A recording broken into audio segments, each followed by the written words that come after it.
Hey, what's going on, guys? So I made a video the other day. I went back and watched it. The audio wasn't very good. So this is just a redo of that video. So first of all, I just want to say thank you to all those of you who subbed and watched and commented on my videos. I saw that I have over 100 subs.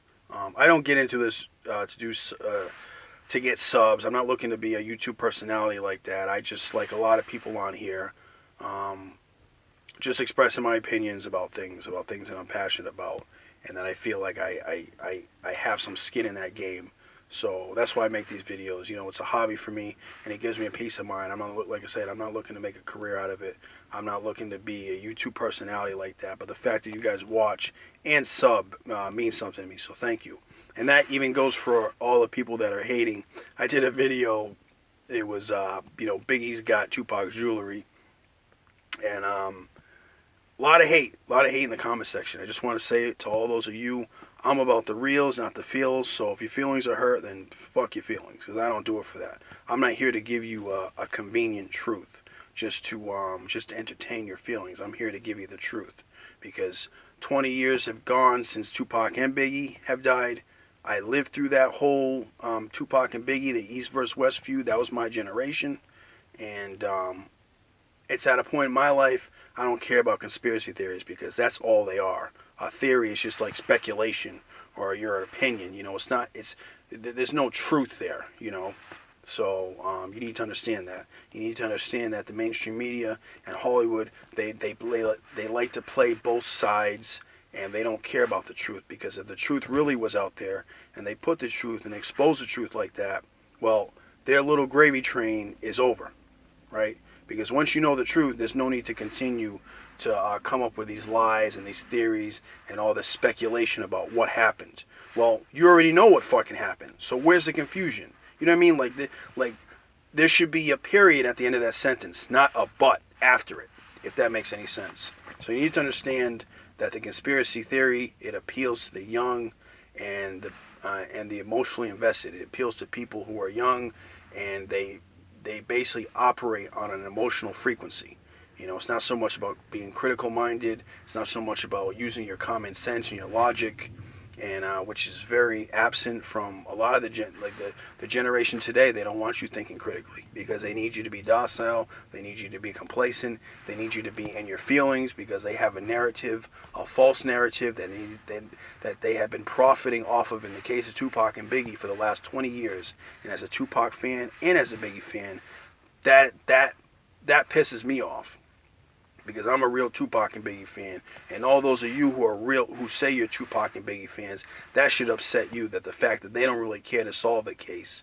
You know, they're not cops or anything like that, but it's like they don't want to focus on the truth. They rather focus on this false narrative that might have a kernel of truth in it, just to keep you guys, just to give you guys something to do and to keep you guys talking. They like to play both sides. They like to walk the middle, and they don't want to put out the truth, because once the truth is out there, they have no narrative that they can profit off of, and it's just that simple. And you're just a pawn. So get out of your feelings, fuck your feelings, and get out of your feelings. Put your big boy or girl pants on, and if you can't do that, please step aside, so that people who want to learn about the truth, they can come on and listen and watch and whatever. So this is going to tie me into my video. So Detective Russell Poole. Well, first of all, Gene Deal came out the other day. Also, just a little something to add to that. Gene Deal came out, and he did this thing for A&E, because A&E put out the Who Killed Tupac and Biggie. No, it wasn't not Who Killed Tupac and Biggie. It was just Who Killed Tupac. And he gave all these people a lot of really good information, a lot of really good facts and truths or whatever. And when he saw his segment on A&E, it was like, what the fuck is this? You know, and he basically called the guy back like that was bullshit. I'll put the video up in the description box so you can watch it, but he was just fucking bullshit about that. It's like, oh, what the fuck? I gave you all this information. You guys just kind of twisted it. And basically the guy came out and admitted to him, like, look, we're just trying to spin a narrative, you know, and we don't really, you know, we don't know who killed Tupac, and we really don't care who killed Tupac like that. You know what I mean? Because that's not money in our pockets. And the reason why they're doing all this, I want you to understand, the reason why they're doing all these TV shows and these pseudo documentaries right now is because they're trying to build up a fan base for this movie that they're going to be doing. This is the way Hollywood operates. They're trying to build up fans for this movie that they're doing in 2018. That's going to star Johnny Depp, and Johnny Depp's going to play Detective Russell Poole, who passed away in 2015. Let me just readjust here. Who passed away in 2015 of a heart attack. So he's going to play Detective Russell Poole. And Detective Russell Poole, his investigation was not about trying to solve the Biggie murder or the Tupac murder. That part of well, first of all, the movie's going to be is called Labryinth, and it's based off a book that Randall Sullivan, who's also another shady character, because he wrote an article for Esquire back in the 80s exposing the Billionaire Boys Club. And when they did all this fact checking, the guy, they found out that a lot of it was just like inaccurate information. So this guy is clearly an opportunist. He saw another opportunity to exploit. I feel, in my opinion, that he exploited. He writes this book, and you understand, a book it's half what the in this case what Russell Poole, his investigation, and the other half is what Randall Sullivan thinks of the whole thing. So it's opinion with some fact in there. But basically, he writes this book he interviews Russell Poole about his investigation, and Russell Poole's whole investigation really was to expose the corruption within the LAPD. Because back in the 90s, I want you to look it up, but back in the 90s, you had the Rampart scandal, which was a lot of corrupt cops, were basically undercover cops trying to scuttle the whole gang movement. And a lot of these cops were getting involved in the gangs, and they were getting involved in the gang lifestyle. And as you know, a lot of these gangbangers, they get out of prison, and they're looking for a legit job, and they might know someone like a Suge Knight who gives them a job. So now they have a legit job, and they don't have to gangbang. Well, a lot of these record company guys, they'll hire off-duty police officers to work at the record label. So they might go from making $50,000, $60,000 a year to making double that, pretending to be a gangbanger. They're wearing their wealth, they're driving around with their wealth in their car. It's just, it's a shortcut to a better life, and you have some celebrity on top of that. You have girls after you because you're hanging around other celebrities. It automatically makes you a celebrity because you know other celebrities. It's just very alluring. So anyway, his whole investigation was to bust open the fact that LAPD is corrupt. And I don't think it's so much that LAPD is corrupt as it is LAPD is very incompetent. They have a lot of incompetent people on the force. Of course you have some corrupt people, but I think the majority of it's just people just don't know their ass from the holes in the ground. So his investigation was more centered on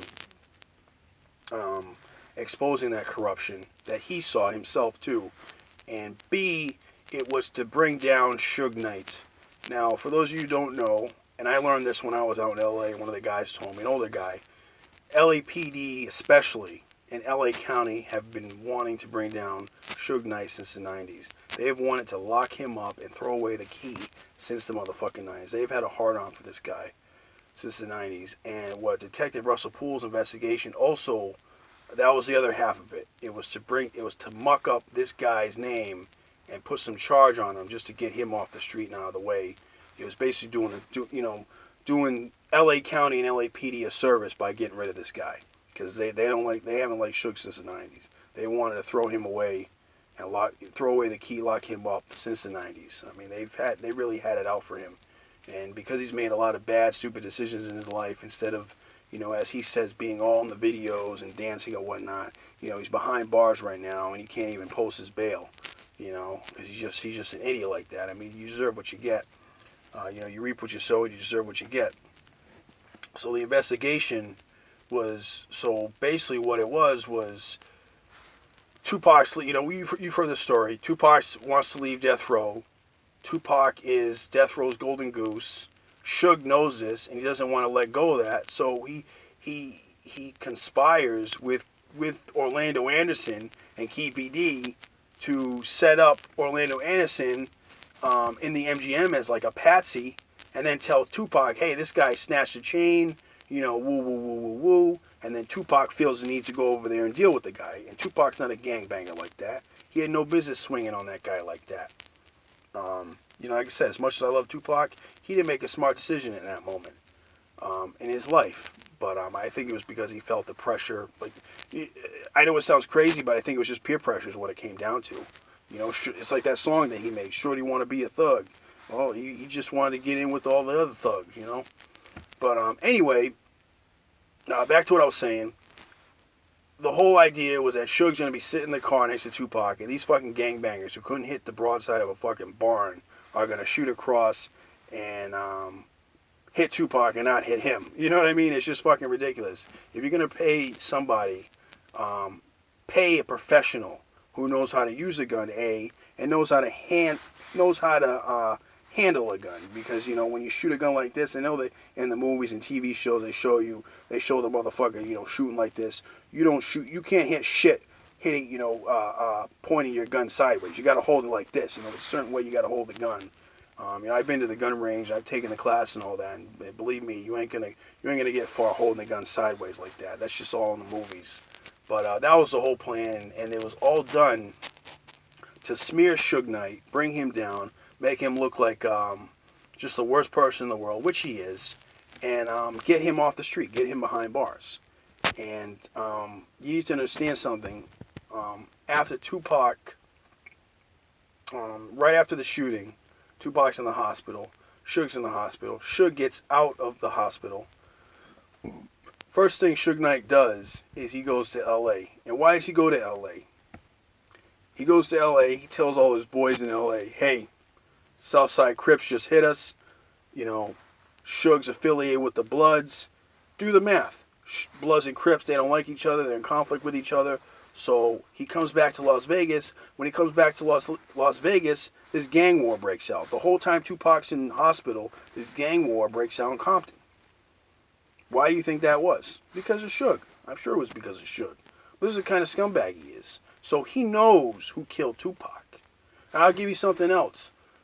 There was this guy back in 1993, an ex-gangbanger. He was a Crip by the name of Kody Scott. He goes by the name now Sanyika Shakur. But he came out with a book called Monster, which it was like a memoir of his life when he was a kid back in the 80s. Right at the conception of the Crips gang. I mean, it's a really good read. I mean, I know I'm asking a lot for you younger generations out there, but, there's this thing, it's called a book. Why don't you pick it up? Because a book you learn a lot more so than watching TV or watching a movie or following your social media feed. You learn more reading a book than you would following these other avenues. You learn something. So educate yourselves. But go read the book if you got the time. I mean, it's an easy book. It's an easy read. But it's very good. And it's very insightful. And so this is back in 97, 98. And he's sitting in prison. And this guy, he's been in the streets. He knows the streets inside and out. You know what I mean? Like, this guy, you can't fool this guy. He's sitting there with Suge Knight in the cell. And he's trying to get Suge to come out and admit to him who killed Machiavelli, because this guy here, for those of you who don't know, Tupac was going to play him in a movie on his life based off of this book that came out in 1993. And actually, Antoine Fuqua was supposed to direct it, or he was in talks to direct it. So, this guy was a Tupac fan. So he's sitting there asking who killed Machiavelli, and he's getting very frustrated with Suge, because it's like, Suge is like kind of like skirting around the questions, you know what I mean? Like, he's not being direct and just out with it. So he keeps pressing him, he keeps pressing him, he keeps pressing him. I'm going to leave the article in the description link so you can read it for yourself. But finally he says, who's the one who dumped on Machiavelli? Dump meaning like shoot. And Suge's response was basically, oh, you know who it is, those cats that are catching hell right now. Now keep in mind, this was at the time that gang war had broke out in Compton. Now, the ones that were catching hell he's talking about, those are the fucking Crips. Because it's all the Bloods. Suge, he's affiliated with the Bloods. He went back and told his Blood buddies, hey, fucking Crips just fucking dumped on us. What you gonna do about it? So they retaliated. That's what that was all about. And that was started by Suge Knight. Now, they won't tell you that. So he asked him, he's like, who specifically pulled the trigger and killed Machiavelli? And you know what Suge Knight said? He said Baby Lane. Baby Lane did it. So he knows Suge knows since '97 who killed Tupac Shakur. He started the gang war in response to the shooting of Tupac Shakur in the 90s. He knows this stuff. This is fact. This is the truth. And yet you have someone like Russell Poole comes out, wants to come out with this conspiracy. And it wasn't so much, it was Russell Poole, but it was also this Randall Sullivan who came out and twisted the story because he is also an opportunist, who wanted to profit off of this narrative. He did it back in '83, like I said, with the Billionaire Boys Club article. He got all these accolades. He got a lot of money off of that shit. And then he did the whole Labryinth, into who killed Biggie and Tupac. And it wasn't really about that.